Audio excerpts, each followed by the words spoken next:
भगवान ब्रह्मा जी ने कहा मैं पिताजी को देखना चाहता हूं।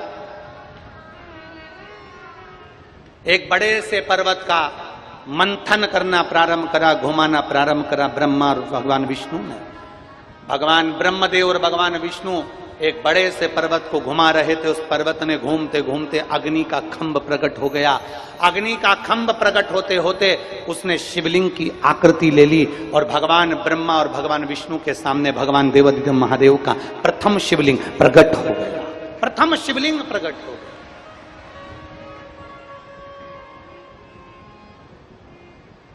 अब दुनिया के लोगों की भ्रांतियां देखिए।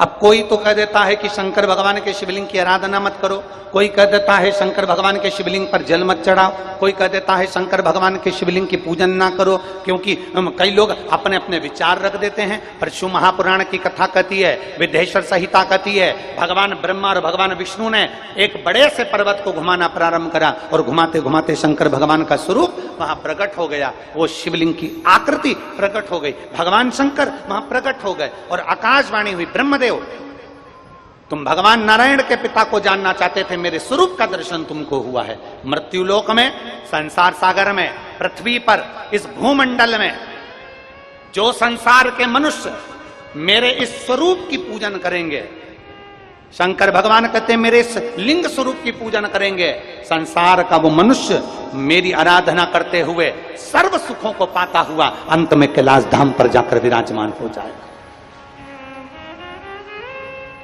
जिसने शिव को भज लिया, जिसने शंकर को जान लिया, जिसने भगवान देवाधिदेव महादेव को पहचान लिया, वो जान गया कि शिव तत्व है क्या।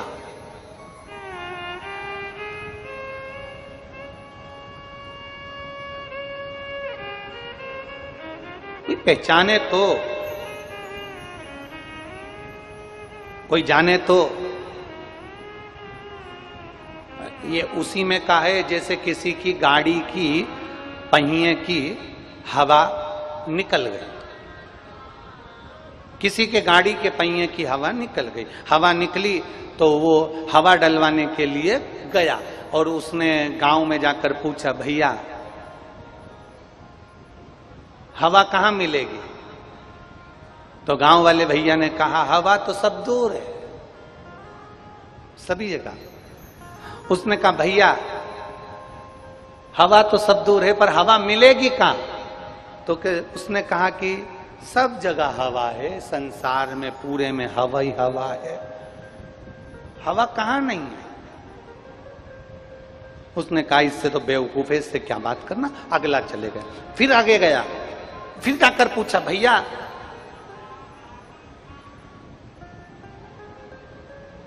हवा चाहिए, हवा मिलेगी? उसने कहा, हवा तुझ में भी हवा है,